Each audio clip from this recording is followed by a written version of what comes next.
Hello मेरे प्यारे students, कैसे हैं आप सभी लोग। आशा करते हैं आप सभी लोग अच्छे होंगे और अपनी तैयारी कर रहे होंगे। हम आपका साथ देने के लिए आपके अपने यूट्यूब चैनल आशीष सर सीतापुर में हार्दिक स्वागत है। आज हम आप लोगों को कक्षा 10 जो विज्ञान का आपका यहाँ पे पेपर होने वाला है, उसके लिए हम यहाँ पर क्या कर रहे हैं, आप लोगों के लिए एक अच्छा सा मैं टॉपिक आपके लिए लेकर आया हूँ, आनुवंशिकता एवं जैव विकास। और इस वीडियो को स्किप मत कीजिएगा। 10th के लिए आपके इसमें से 10 नंबर से अधिक नंबर इस वीडियो से आपके बनने ही वाले हैं बोर्ड परीक्षा में। उसके लिए मैंने यहाँ पर जो है आनुवंशिकता वाले पार्ट से जो क्वेश्चन हर बार आते हैं परीक्षा में, मेंडल के तीनों नियम, संकर द्विसंकर क्रॉस, एक संकर क्रॉस, और जो कुछ भी इसमें से इम्पोर्टेंट क्वेश्चन है सभी प्रश्न मैं लेकर आया हूं। तो आप सभी लोग इस वीडियो को अंत तक देखें। ज़्यादा बड़ी वीडियो भी नहीं होगी और मैं आप लोगों को यहाँ पर सीधे लिए चलता हूँ। देखिए, सबसे पहले यहाँ पर आता है जीन क्या है। जीन आनुवंशिकता की इकाई है। ठीक, क्या लिखोगे इसमें भैया? जीन आनुवंशिकता की इकाई है। जीन डीएनए का वह भाग है जिसमें हमारी किसी जीव की आनुवंशिक गुणों की सूचना होती है। ठीक, समझना। जीन आनुवंशिकता की इकाई है। जीन कहाँ होता है? डीएनए का वह भाग होता है। डीएनए आपने इस तरीके से देखा होगा, और डीएनए का एक भाग होता है, एक पार्ट होता है जिसको हम लोग जीन कहते हैं। ठीक, जिसमें हमारी किसी जीव की आनुवंशिक गुणों की सूचना होती है जो एक पीढ़ी से दूसरी पीढ़ी में जाती है। देखिए, ये हो गई कोशिका। कोशिका के अंदर होते हैं कौन? कोशिका के अंदर होता है केंद्रक, और केंद्रक में होते हैं गुणसूत्र, और गुणसूत्र में फिर पाया जाता है डीएनए, और डीएनए में पाया जाता है जीन। ठीक, तो यहाँ पर इस तरीके से एक जीन में एक जो है सूचना होती है जो अगली पीढ़ी तक चली जाती है। जैसे बालों का काला रंग, ठीक, आँखों का भूरा रंग, इस तरीके से। प्रभावी लक्षण क्या होते हैं? जो प्रभाव दिखाएं अपना। किसी पौधे के दो अलग अलग प्रजातियों के बीच संकरण कराने पर, जब हम लोग अलग अलग प्रजातियों के बीच, देखो किसी पौधे के मतलब पौधे के दो अलग अलग प्रजातियों के बीच संकरण कराने पर प्रथम पीढ़ी में जिस प्रजाति के लक्षण दिखाई देते हैं उन्हें हम प्रभावी लक्षण कहते हैं। जैसे मटर के लंबे तथा बौने पौधे, मतलब मटर का ही पौधा लेना है, पौधा एक ही होना चाहिए, बस उसकी प्रजाति अलग हो, कोई लंबा हो कोई बौना हो। तो मटर के लंबे तथा बौने पौधे के बीच संकरण कराने पर प्रथम पीढ़ी में सभी पौधे लंबे होते हैं फर्स्ट जनरेशन में, तो लंबापन जो होता है ये प्रभावी लक्षण होता है, और बौनापन अप्रभावी होता है। तो अप्रभावी लक्षण संकरण के पश्चात प्रथम पीढ़ी में जो लक्षण दिखाई नहीं देते हैं उसे अप्रभावी लक्षण कहते हैं। जैसे मटर के पौधे का बौनापन। तो ये अलग अलग हेडिंग्स भी लिख सकते हो जो अगर आती हैं तो। जीनोटाइप और phenotype, very most important. Genotype का मतलब क्या होता है? जीनी संरचना, यानी किसी जीव की जीनी संरचना को उसका जीनोटाइप कहा जाता है। जीनोटाइप मतलब अंदर के गुण जो हमको बाहर से नहीं फील होते, नहीं दिखते हैं। यह डीएनए में जीन का एक एट होता है जो जीव के विशेष गुणों को जो है निर्धारित करता है। ये अंदर की बात है। फिनोटाइप मतलब बाहर जो आवरण दिखता है। फिनोटाइप किसी जीव के भौतिक यानी देखने योग्य और मापने योग्य विशेषताओं को बताता है। जैसे काला रंग, सांवला रंग, गोरा रंग, ये बाहर से दिखता है ना। लंबी नाक, ये सब बाहर से दिखता है। तो ये इसको हम लोग फिनोटाइप कहते हैं। जीनोटाइप जो ना दिखे, जैसे बुद्धि, किसी जीव का फिनोटाइप दृश्य रूप के आधार पर व्यक्त किया जाता है, जैसे लंबापन, बौनापन, रंग आदि। समझ गए होंगे। अब देखिए आनुवंशिकता आ जाती है। हेडिंग आनुवंशिकता लिखने के लिए आनुवंशिकता किसे कहते हैं? तो किसी जीव के पूर्वजों के गुणों का उनके संतानों में पहुंचना आनुवंशिकता कहलाता है। या संतान में पैतृक लक्षणों के संचरण को आनुवंशिकता कहते हैं। ठीक, वे गुण जो पीढ़ी दर पीढ़ी पैतृक यानी माता पिता से संतान में पहुंचते हैं आनुवंशिक गुण कहलाते हैं। ठीक, ये हो गई आनुवंशिकी यानी जेनेटिक्स किसको कहते हैं? जीव विज्ञान की वह शाखा जिसके अंतर्गत आनुवंशिकता का अध्ययन किया जाता है आनुवंशिकी कहलाती है। सर्वप्रथम डब्ल्यू वाटसन ने 1905 में जेनेटिक्स शब्द का प्रयोग किया था, और बाद में डीएनए की डबल हेलिक्स यानी डबल संरचना की खोज भी वाटसन और क्रिक ने किया था। अब देखते हैं विभिन्नताएं। एक ही प्रजाति के जीवों में पाए जाने वाले अंतर या असमानताओं को विभिन्नताएं कहते हैं। जैसे समान माता पिता और समान प्रजाति होने पर भी संतानों के रंग, रूप, बुद्धिमत्ता, कद आदि में अंतर पाया जाता है। ये विभिन्नताओं के कारण ही यानी डेरिवेशन के कारण ही होता है।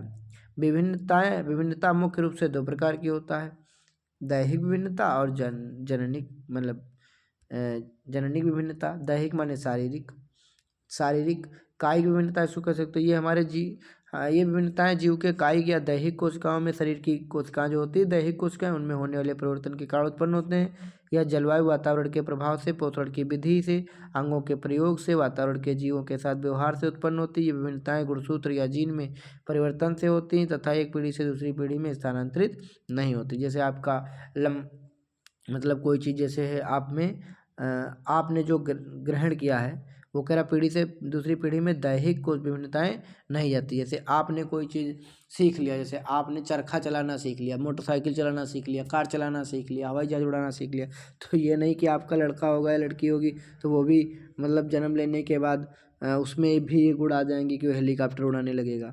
सीखना पड़ेगा उसको अलग से ये चीज़। और जननिक विभिन्नताएं इस प्रकार की विभिन्नताएं जनन कोशिकाओं में होने वाले परिवर्तन के कारण आती हैं। ये एक पीढ़ी से दूसरी पीढ़ी में वंशागत होती है। इसको हम लोग आनुवंशिकता विभिन्नता कहते हैं। मतलब जैसे कि आप लंबे हैं तो बच्चे भी आपके लंबे हो सकते हैं, ठीक। आपके अंदर जैसे कोई बुद्धि आ गई तो बच्चों में भी थोड़ी बहुत बुद्धि जा सकती है। तो इस तरीके से जो है ये जननिक हो गई। मेंडल का योगदान। मेंडल ने मटर के पौधे पर प्रयोग करके आनुवंशिकता के नियमों का प्रतिपादन किया। मेंडल को आनुवंशिकता का जनक, फादर ऑफ जेनेटिक्स कहा जाता है। मेंडल ने मटर के पौधे के अनेक विकल्पीय लक्षणों का अध्ययन किया जो स्थूल रूप से दिखाई देते थे। उदाहरण गोल झुर्रीदार बीज, लंबे बौने पौधे, सफ़ेद बैंगनी फूल इत्यादि। मेंडल ने मटर के पौधों को ही क्यों चुना? मटर के पौधों में विकल्पी लक्षण स्पष्ट रूप से दिखाई देते हैं, पहला कारण। दूसरा, इसका जीवन काल छोटा होता है, मतलब जल्दी जल्दी से पीढ़ियाँ आएंगी तो जल्दी से हम लोग उसका निष्कर्ष निकाल पाएंगे। तीसरा, सामान्यतः इसमें स्वपरागण होता है, मतलब स्वपरागण भी हो जाता है, ठीक। परंतु कृत्रिम तरीके से परपरागण भी कराया जा सकता है, मतलब इसमें दोनों प्रकार के देखने को मिल सकते हैं, स्वपरागण परपरागण। चौथा, यह एक ही पीढ़ी में अनेक बीज बनाता है, एक पीढ़ी में अनेक बीज बना देता है। संकरण प्रयोगों के लिए मटर पौधे का चुनाव क्यों किया गया? मटर के पौधे का चुनाव निम्न कारणों से हुआ। मटर एक वर्षीय पादप है। मटर के पादप का आकार छोटा होता है, छोटे छोटे पौधे होते हैं। मटर में बीजों की संख्या अधिक होती है। मटर द्विलिंगी पादप है, स्वपरागण पाया जाता है इसमें। मटर के उसमें पर परागण आसानी से हो जाता है। मटर के पौधों में कई लक्षण विपरीत प्रभाव भी दर्शाते हैं, इसलिए चुना गया। ये भी प्रश्न आ सकता है। मेंडल के संकरण के प्रयोग। मेंडल ने संकरण प्रयोग के लिए मीठी मटर यानी पायसम सटाइवम को चुना। जो मीठी मटर हम लोग खाते हैं, उन्होंने इसके साथ विपरीत लक्षणों की वंशागत का अध्ययन किया, किंतु एक समय पर उन्होंने केवल 2 विपरीत लक्षण प्रारूपों की वंशागत पर अपना ध्यान केंद्रित किया। मेंडल ने 2 विपरीत लक्षण वाले शुद्ध नस्ली मटर पौधों में कृत्रिम परागण का संकरण भी कराया। मेंडल ने प्रयोग में लिए गए जनक पौधों को पैतृक पीढ़ी कहते हैं तथा इसे मतलब फर्स्ट जनरेशन F1 निरूपित करते हैं। जनक पौधों में संकरण से बनी संतति प्रथम संतति पीढ़ी कहलाती, इसे हम लोग F1 से निरूपित करते हैं। F1 पीढ़ी में स्वपरागण द्वारा बने पौधों को द्वितीय संतानी पीढ़ी कहते हैं। F2 द्वारा इसको निरूपित करते हैं। ये तो केवल आपको मतलब परीक्षा में नहीं आएगा, ये केवल समझना है आपको, ठीक। इसके बाद में यहाँ पर ये एक संकर क्रॉस। जब मटर के एक जोड़ी विपरीत लक्षणों को ध्यान में रखकर 2 पौधों के मध्य क्रॉस कराया जाता है तो उसके हम लोग एक संकर क्रॉस कहते हैं, ठीक। मतलब जब मटर के एक जोड़ी विपरीत लक्षणों को, मतलब एक जोड़ी जैसे ले लिया टाल टाल, नहीं, एक जोड़ी विपरीत लक्षणों को ध्यान में, मतलब एक जोड़ी, मतलब एक टाल ले लिया, एक टीन ले लिया, तो पौधों के मध्य संकरण कराया जाता है तो उसको हम लोग क्या कहते हैं? एक संकर क्रॉस कहते हैं। मटर के शुद्ध लंबे एवं शुद्ध बौने, मतलब एक तरफ लंबे लंबे, एक तरफ बौने बौने पौधे का चयन किया, इसके पैतृक पीढ़ी कहते हैं। जैसे टाल टाल और टिनी टिनी, ये पैतृक पीढ़ी हो गए, ठीक। मटर के लंबे तथा बौने पौधे के भी संकरण किया, इसमें बने बीजों को अंकुरित करने पर संकर बीजों से लंबे पौधे हो गए। इस पीढ़ी को प्रथम संतानी पीढ़ी कहा जाता है। अब मेंडल ने लंबे पौधों वाली प्रथम संकर पीढ़ी में स्वपरागण किया, उससे बने बीजों को द्वितीय संकरण पीढ़ी कहलाते हैं। इसमें 3:1 आता है, तो कैसे देखेंगे अभी आगे हम लोग। यहाँ पर देखो, ये टाल टाल ले लिया, टिनी टिनी, इसको हम लोग पैतृक पैरेंटल इसको हम कह सकते हैं, ठीक। इसके बाद जब संकरण कराया गया तो ये वाले बने, सभी लंबे बने पहली पीढ़ी में, तो लंबा प्रभावी लक्षण हो गया। फिर इनके बीच जब कराया गया, ठीक, इनके भी संकरण कराया गया तो भैया स्वपरागण कराया गया, ठीक। तो स्वपरागण में क्या हुआ है कि यहाँ पर जो दूसरी पीढ़ी प्राप्त हुई उसमें देखो 3 सामान्य प्रकार के लंबे हैं और एक बौना निकल गया, तो 3:1 यहाँ पर बन जाता है, या 75:25 भी कह सकते हो। वैसे देखा जाए जीनोटाइप तो एक लंबा है और 2 सामान्य लंबे हैं और एक बौना है, तो 1:1 आ जाएगा जीनोटाइप। और फिनोटाइप क्या आएगा? 3 लंबे एक बौना, तो 3:1। ज़्यादातर यही अनुपात पूछा जाता है, 3:1, ठीक। तो आप समझ गए होंगे। आइए देखते हैं द्विसंकर क्रॉस।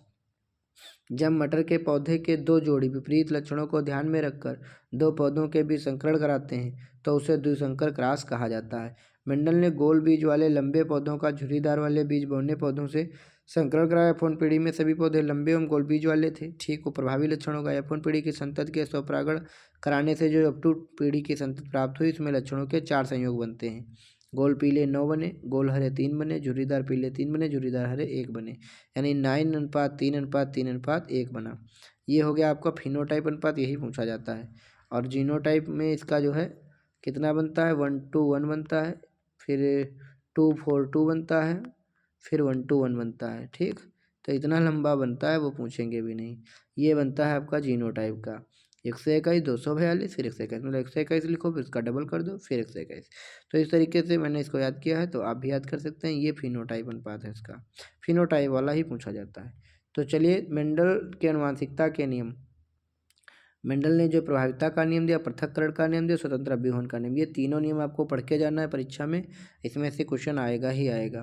प्रभाविता का नियम अलग से, इस नियम के अनुसार जब एक जोड़ी विपरीत लक्षणों वाले पौधों के बीच संकरण कराया जाता है तो प्रथम पीढ़ी में जो लक्षण प्रकट होता है उसे प्रभावी लक्षण कहते हैं, तथा दूसरा लक्षण छिप जाता है, इसे प्रभाविता का नियम कहते हैं। जैसे कि शुद्ध लंबे शुद्ध बोने के बीच कराया तो पहली पीढ़ी में सभी लंबे आए पौधे, इसी को हम प्रभाविता का नियम कहते हैं। बौना पद छुप जाता है। अगला पृथक्करण का नियम, इस नियम के अनुसार जब प्रथम संतानी पीढ़ी F1 के विषम युग्मजी पौधों में स्वपरागण कराते हैं तो द्वितीय संतानी पीढ़ी में पौधों में परस्पर विपरीत लक्षणों का एक निश्चित अनुपात में पृथक्करण हो जाता है। तो यहाँ पर क्या देखने को मिलता है, F2 पीढ़ी में, F1 पीढ़ी में तो आपने देखा सभी मतलब लंबे थे, और इसके बाद में जब इसमें स्वपरागण कराया गया तो यहाँ पर F2 पीढ़ी में एक लंबा, 2 सामान्य लंबे, एक बौना यहाँ पर देखने को मिला, यानी 1:1 का रेशियो यहाँ पर आ गया। ठीक, तो यही सी पृथक्करण का नियम कहा जाता है, अनुपात में पृथक्करण हो गया। अगला है स्वतंत्र अभ्यूहन का नियम। यह नियम द्विसंकर क्रॉस के परिणामों पर आधारित है। किसी द्विसंकर क्रॉस में एक लक्षण की वंशागत दूसरे लक्षण की वंशागत से पूर्णतः स्वतंत्र होती है, अर्थात एक लक्षण के युग्म विकल्पी दूसरे लक्षण के युग्म विकल्पी से युग्मक निर्माण के समय स्वतंत्र रूप से अलग हो जाते हैं। ठीक, उदाहरण आप लोग इसका पढ़ लीजिए। यहाँ पे ये एग्जाम्पल देख लीजिए, ये राउंड येलो येलो थे, मतलब गोल और पीले थे, ये झुर्रीदार हरे थे, और इसके बीच जब संकरण कराया गया तो पहली पीढ़ी में तो सभी मतलब गोल तथा पीले बीज रहे, ये वाला अप्रभावी रहा। लेकिन जब इसमें स्वपरागण कराया गया तो 9 गोल, 3 ये और 3 ये और 1 ये, मैंने जो पहले मैं बता चुका हूँ। यही इतना लिखना है आपको, ये ग्राफ बना देना है अगर आ जाए तो। ठीक, अगला देखते हैं मानव में लिंग निर्धारण। मानव की प्रत्येक कोशिका में 23 जोड़े अथवा 46 गुणसूत्र पाए जाते हैं, जिसमें यहाँ ध्यान रखना प्रत्येक कोशिका में, और मानव में बहुत सी कोशिकाएं होती हैं, जिसमें 22 जोड़े गुणसूत्रों को अलिंग गुणसूत्र ऑटोसोम्स कहा जाता है, मतलब सेम। ये लिंग से संबंधित गुणों को छोड़कर शरीर के अन्य सभी गुणों का निर्धारण करते हैं। मतलब समझ गए होंगे, 23वें जोड़ी गुणसूत्र को लिंग गुणसूत्र कहते हैं। हर कोशिका में 23वां जोड़ी गुणसूत्र लिंग गुणसूत्र होता है। मादा में इसे XX तथा नर में इसे XY से प्रदर्शित किया जाता है। मानव में लिंग का निर्धारण निषेचन प्रक्रिया के समय हो जाता है। यदि नर का X गुणसूत्र मादा के X गुणसूत्र से मिलेगा तो पुत्र संतान, एक मिनट, X गुणसूत्र मादा के X गुणसूत्र से मिलेगा तो पुत्री संतान मिलेगी। यदि नर का Y गुणसूत्र मादा के X गुणसूत्र से मिलेगा तो पुत्र संतान प्राप्त होगा। यहाँ पे ये चीज़ दिखाई गई है। ठीक, XX होगा तो मादा और XY होगा तो नर। इसका मैं ग्राफ भी अभी आपको दिखा रहा हूँ, यहाँ पर देख लीजिए। ये पुरुष हो गया XY और ये महिला हो गई। यहाँ पे मैं थोड़ा इसको बड़ा भी कर सकता हूँ, चलो इतने में ही देख लो।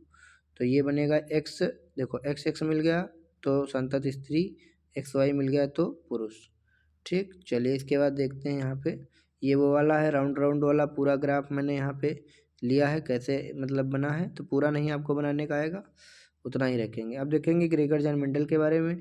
मेंडल की प्रारंभिक शिक्षा गिरजाघर में हुई थी, मतलब ये भी ऑब्जेक्टिव टाइप प्रश्न हो सकता है कि उन्होंने अपनी प्रारंभिक शिक्षा कहाँ से प्राप्त की थी, तथा वह विज्ञान एवं गणित के अध्ययन के लिए वियना विश्वविद्यालय के किस विश्वविद्यालय से पढ़े थे। अध्यापन या सर्टिफिकेट की परीक्षा में असफल होना उनकी वैज्ञानिक खोज की प्रवृत्ति को दबा नहीं सका। वह अपने मोनेस्ट्री में वापिस गए तथा मटर के प्रयोग पर प्रारंभ किया। उन्होंने पहले से ही बहुत से वैज्ञानिकों ने मटर एवं अन्य जीवों के वंशागत गुणों का अध्ययन किया था, परंतु मेंडल ने अपने विज्ञान एवं गणितीय ज्ञान को सम्मिश्रित किया।